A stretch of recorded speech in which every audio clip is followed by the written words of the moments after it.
You think she left because she changed. Nah, she left because you stopped leading, because you lost the fire. You stopped growing, chose comfort over strength. And women don't follow boys who fold.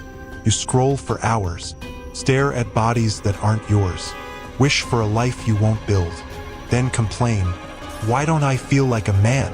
You know why? Because you're feeding lust and starving purpose. You can't meditate for 10 minutes, but you'll chase pixels for 3 hours. You won't read 10 pages, but you've memorized your favorite categories. You don't train, you don't build, you don't hunt. You chase comfort like a slave. This isn't about sex, it's about power. And right now, you have none. Your energy leaks every time you open that tab. Every time you choose short-term pleasure over long-term greatness. Remember when you were a kid? Eyes full of fire, dreams bigger than your room? Where did he go?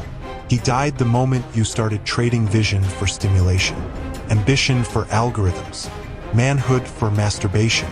You were meant to conquer, but you're too busy see *Ming. And here's the brutal truth. Every second you feed lust, you're giving up respect, not just from others, but from yourself. She doesn't respect you. Your friends? They notice. And worst of all, you notice that little voice in your head, the one that whispers at 2 a.m., the one that says, you could be so much more than this. He's right, you could. So what now? Start small. 7 days.